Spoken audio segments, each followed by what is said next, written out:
کے اندر عالم کفر نے مل کر ایک بڑی مہم جو کی تھی اور 13,000 سے اوپر کا ایک لشکر تیار کیا تھا، پورا لشکر، اور ان کے یہ ناپاک عزائم تھے، معاذ اللہ استغفر اللہ، کہ ہم مسلمانوں کو کمزور کریں گے، انہیں ختم کریں گے، یہ ان کے ناپاک عزائم تھے۔ اس حملے کی خبریں جب مدینہ شریف میں پہنچی تو نبی کریم صلی اللہ تعالی علیہ وآلہ وسلم کی عادت کریمہ تھی کہ آپ صحابہ کرام سے لازم صلی مشورے فرمایا کرتے تھے۔ تو اس غزوے کے اندر یہ خندق کھودنے کا جو مشورہ تھا یہ دیا تھا حضرت سلمان فارسی رضی اللہ تعالیٰ عنہ نے کہ اس غزوے کے مقام پر یہ خندق کھودی جائے۔ یہ خندق 3.5 کلومیٹر لمبی تھی،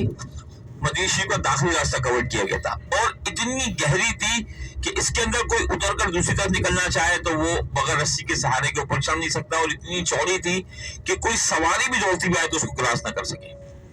یہ خندق جس وقت کھودی جا رہی تھی، جن جن مقامات پر صحابہ کرام علیہ رضوان کے خیمے تھے، یا جس مقام کے اوپر نبی کریم صلی اللہ تعالی علیہ وآلہ وسلم نے قیام فرمایا،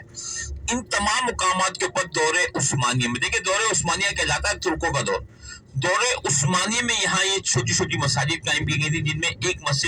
مسجد فتح، جس مقام پر حضور نبی کریم صلی اللہ علیہ وسلم نے قیام فرمایا اور فتح کے لیے دعا کی، ایک مسجد سلمان فارسی رضی اللہ تعالیٰ عنہ، مسجد ابو بکر صدیق رضی اللہ تعالیٰ عنہ، مسجد علی رضی اللہ تعالیٰ عنہ، اور فاطمہ الزہرا رضی اللہ تعالیٰ عنہ کے نام سے ایک اور مصلی۔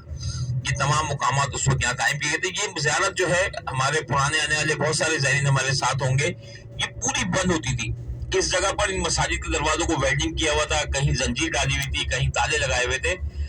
لیکن پرانی مساجد موجود تھی، لوگ ان کی زیارت کرتے ہوئے، راؤنڈ لگاتے ہوئے نکلتے تھے۔ خندق کی نشانی ان لوگوں نے شروع سے ختم کی ہوئی ہے، شروع سٹارٹ سے خندق بند کر دی تھی، لیکن یہ مساجد موجود تھی۔ لیکن ابھی تقریباً 4 مہینے پہلے انہوں نے ساری مساجد کو ابھی شہید کیا یہاں پر، اور انہیں دوبارہ سے رینیویٹ کر کے بنا رہے ہیں۔ اگر انہیں یہ زیارت کھولنی تھی تو صرف مساجد کو کھول دیتے، وہی کافی تھا، لیکن ساری پرانی مساجد شہید کی ہیں، کیونکہ پرانی جو طرز کی جو مقامات ہیں جو اس وقت کے بنے ہوئے، ان کو دیکھنے کی ایک الگ روحانیت ہوتی ہے۔ بار کیفا بھی ایسا نہیں ہے، کیونکہ ان لوگوں نے ٹورسٹ ویزا کھولا ہے نا یہاں کا، تو ٹورسٹ ویزے کی وجہ سے جو زیارتیں بند تھی نا، ان تمام زیارتوں کو ابھی لوگ ایک ایک کر کے کھول رہے ہیں۔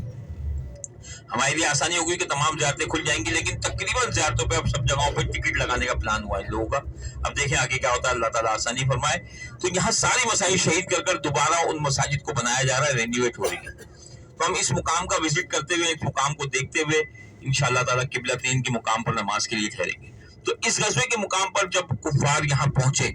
تو یہ خندق کھودی جا چکی تھی۔ جب کفار یہاں آئے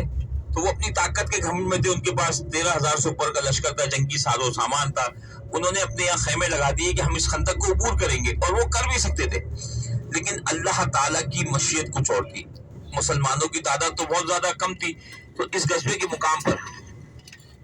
اللہ تعالیٰ کی طرف سے مسلمانوں کی ایک ایسی غیبی مدد ہوئی تھی، ایسی غیبی مدد ہوئی تھی۔ یہاں پر ایک پہاڑ ہے جبل صلا، جبل پہاڑ کو کہتے ہیں، جبل صلا یہ وہ پہاڑ ہے کہ جس پہاڑ پر غار سجدہ کا بھی مقام ہے۔ اس جبل صلا کی طرف سے اتنا شدید طوفان آیا،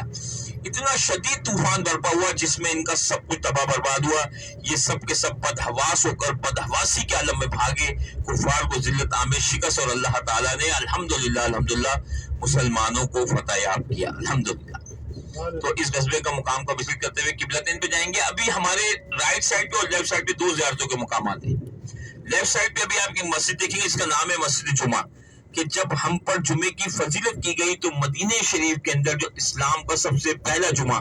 وہ اس مقام پر ادا کیا ہے۔ تو اس مقام پر یہ مسجد جمعہ کا مقام ہے، لیفٹ سائڈ پر یہ دیکھیں، اس جگہ پر مسجد جمعہ قائم کی گئی، یہ لیفٹ سائڈ پہ مسجد جمعہ ہے۔ اور رائٹ سائڈ پہ دیکھیں یہ مدرسے کا نام کیا لکھا ہوا ہے، دیکھیں پڑھیں، مدارس القصوہ،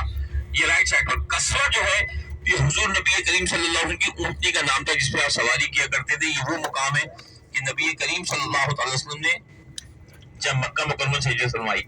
اور آپ مدینہ شریف تشریف ہوئے تو اس طرف سے مدینہ شریف میں داخل ہوئے تھے، اور اسی مقام کے اوپر بنو نجار قبیلے کے لوگوں نے، ان کی چھوٹی چھوٹی بچیوں نے آپ صلی اللہ علیہ وسلم کا یہاں والیانہ استقبال کیا تھا، اور ان بچیوں نے اسی مقام کے اوپر تخت بچا کر طالع البدر علینا من سنیت الوداع کے ترانوں سے اس جگہ پر آپ کا استقبال کیا تھا۔ اس مقام کو سنیت الوداع کا مقام بھی کہا جاتا ہے، مدینہ شریف کا داخلی راستہ بھی کہا جاتا ہے، اور ٹف کا مقام بھی کہا جاتا ہے۔ تو یہ دونوں مقامات آمنے سامنے۔ ابھی انشاءاللہ تعالیٰ کیونکہ ہم خندق سے ہوتے ہوئے قبلتین جائیں گے، تو قبلتین کے بیان کے ساتھ انشاءاللہ کچھ اصلاحی باتیں بھی ہوں گی۔